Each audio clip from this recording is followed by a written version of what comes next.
Hi hello welcome to Konaseema రుచులు food channel. ఈరోజు మన ఛానల్లో జున్ను ఎలా ప్రిపేర్ చేసుకోవాలి ఈ వీడియోలో చూపిస్తున్నాను. ముందుగా బెల్లాన్ని కోరుకొని అది ఒక గిన్నెలో వేసుకోండి. ఆ తర్వాత జున్ను పాలు కొలత ప్రకారంగా నేను తీసుకున్నాను. అదే 600 ml.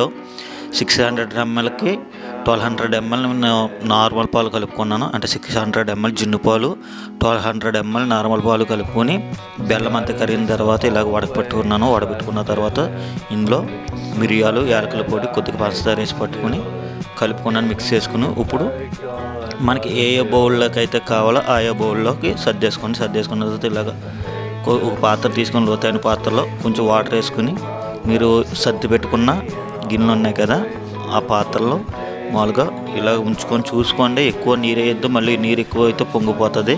సమానంగా మన ఇడ్లీకి ఎలాగైతే పెట్టుకుంటే అలా పెట్టుకొని వాటర్ వేసుకుని ఈ రకంగా మూత పెట్టుకుని స్టవ్ మీద 10 నుంచి 15 నిమిషాలు ఉడికించుకోవాలి. 15 నిమిషాల తర్వాత మీరు ఏం చేస్తారంటే, నాకైతే మామూలుగా తెలుసు కాబట్టి నేను మీకు చూపించలేదు. ఒక పుల్ల తీసుకొని ఉడికిందా లేదని చూసుకోవడానికి ఆ పుల్ల లోపలెట్టి బయట తీస్తే అంటుకోకుండా రావాలి ఫ్రీగా. చూసారు ఈ వీడియోలో ఎలాగుందో.